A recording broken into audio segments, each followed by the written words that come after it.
the 14th century. When men wore tights, plague was considered character building, and the church was absolutely loaded. Seriously, imagine the church as your rich uncle who owns half the country, never pays taxes, lectures you about morality, and is also absolutely hammered half the time. You see, by the time Edward III was ruling England, the church wasn't just praying, it was governing, taxing, farming, warring, and if we're honest, probably sneaking into the tavern after hours. The bishops, not humble shepherds, more like corporate executives with swords. They had armies, castles and lifestyles that made Game of Thrones look modest. Some even led troops into battle because nothing says love thy neighbour like a well-aimed warhorse. Meanwhile, monks were supposed to be devoted to prayer and poverty.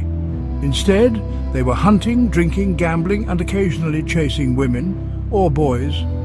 Yes, that's the part they conveniently skip on the school tours.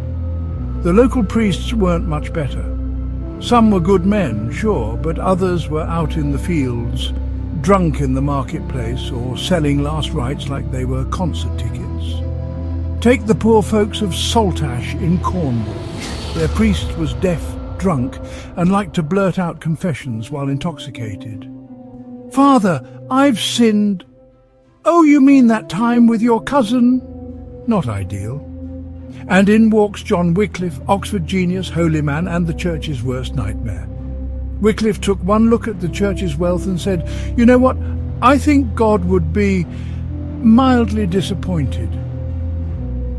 He argued the Bible was more important than priests, popes, or anything in Latin robes. He also said the king, not the pope, should be the spiritual boss of England.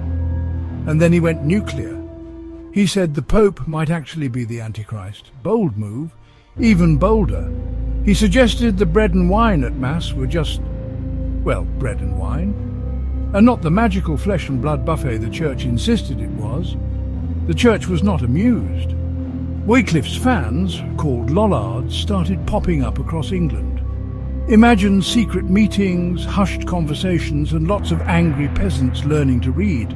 They met in night schools, where they talked theology like it was gossip at the hairdressers. One Lollard even tried to cook dinner using a statue of St. Catherine as firewood. He said, if she bleeds, she's a real saint. If not, great firewood. Not all Lollards were poor. One was Sir Lawrence of St. Martin, a fancy pants sheriff and MP. He went to Easter Mass, took the holy bread, didn't swallow it, took it home instead, and ate it with oysters and onions.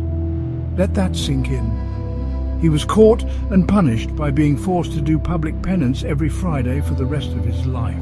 There's devotion, and then there's oyster blasphemy. Eventually the church got nervous. These Lollards weren't just annoying, they were popular. So in 1401, Parliament passed a law that basically said, no more heresy or we burn you. Spoiler, they burned someone. William Sawtry, a poor chap who said the holy bread was just bread, was the first person in England to be burned alive for heresy inside a barrel at Smithfield. Nothing says grace and forgiveness like a bonfire made of human beings. Now, some say Wycliffe paved the way for the Protestant Reformation with his ideas about vernacular Bibles, hating the Pope, and questioning pretty much everything. And yes, Martin Luther and friends would eventually run with those ideas, but in Wycliffe's day, he and his followers were the weird uncles at the family barbecue. Most people thought they were dangerous nutters. Chaucer even joked about them in the Canterbury Tales. I smell a loller in the wind, which frankly sounds like someone farted during Mass. Still, for the average English person, the church was life. It was your local town hall, marketplace, Tinder app, courtroom, football pitch and weather forecaster, all rolled into one. People gossiped, gambled, argued, even brought their chickens to Mass. You could seal a deal, play chess, or get into a fist fight right next to the altar. Meanwhile, above you, statues of saints watched from the rafters like terrified witnesses to a divine sitcom. So yes, The 14th century church was rich, corrupt, powerful, beloved, ridiculous, and occasionally on fire, literally. Wycliffe dared to ask if we really needed all the smoke and mirrors. The Lollards lit the match. And the church? Well, it made sure the flames were very real. England wasn't quite ready for a religious revolution. But oh, it could smell one in the wind. Also, if you've ever doubted the power of words, remember, one man with a Bible and a Latin degree almost got the entire church excommunicated. So what did we learn today? We learned that when the church gets too rich, too powerful, and a little too cozy with the wine and women, someone's bound to kick the stained glass windows in. We learned that one brilliant Oxford nerd with a Bible can shake an empire, provided he's fine with being ignored, exiled, and eventually dug up and burned decades after death. Charming. We learned that religious rebellion can start in a tavern, involve cooking with saints, and end with a guy being barbecued in a barrel at Smithfield. And most importantly, we learned that the Middle Ages were not dull, grey, holy times. They were absolutely mental. Heresy, hypocrisy, and a whole lot of high drama in Rome. Please like and subscribe.